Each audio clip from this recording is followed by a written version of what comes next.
actually doing? My name is Jim O'Neill, and I'm doing Creative Multimedia first year in LIT Tipperary. How do you feel about Rory Quinn's pledge to protect the Irish education system? Well, I'm not fully up with the details of what Rory Quinn actually said, but from what I heard from fellow students, he made a promise to us that he wasn't going to screw us over like the last situation that was in power before him. And it looks like to me that he's going back on his word from what I've been told. Now, we're kind of used to this in this country for a long time, and that's the biggest problem with Irish politics in general. They promise you one thing and then they don't deliver. I think really at the end of the day, my fellow students, myself, even lecturers are just fed up with the way this country is going, because we're struggling as it is. We barely have any money to keep us going. I know some people are going into the canteen, and even though they're low prices compared to what you went paying a chip or whatever, they're still struggling to buy a bit of food inside in the canteen. It's too much for them. I mean, I've been going around for the last few months trying to get my back to education allowance sorted. I've been in college before, and I was on job seekers allowance for the last 2 years. And I have to say, one local politician helped me out in this regard. I had to fight, just not for any extra money, just for the same equivalent money. My daughter, right, she has to go to Australia in February with her boyfriend. They have to leave because there's no future for them here.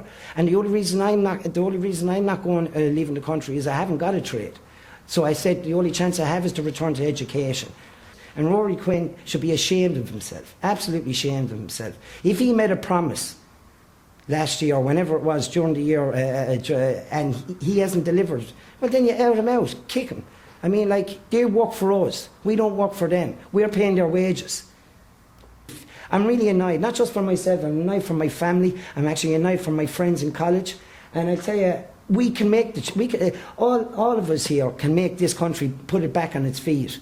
But all we want is a bloody chance. If you cripple us, you can forget about what kind of a future. We're not going to have a future. That's my view, anyway. The whole of Europe is laughing at us, but they're all laughing now because Italy's on the way down, Greece is gone. Iceland is the only one that ain't laughing from what I gather. They defaulted and their country is supposed to be improving. Now, I don't know, I was very pro-Europe. I had to be straight up and honest with you. I always believe in unity. And I believe that if we do come together, we can make a difference. But you know something, can never make a difference. There'll never be any unity between people if you've got one small minority out there that's dictating and gambling with our money, gambling with our lives and livelihood and our future. And not just my future, my daughter's future and her kids' future down the road. What way are we going to be in 30 years' time? What way is our educational system going to be? We could be the next lecturers or the next business people, and they're going to take our education away from us. That's what they're doing.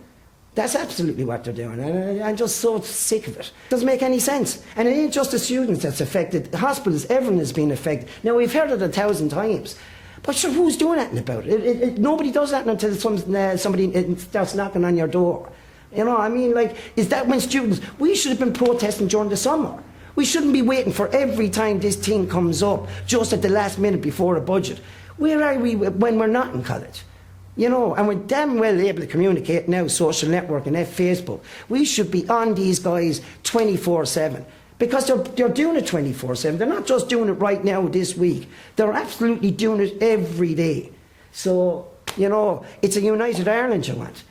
It's not just enough to have students up there.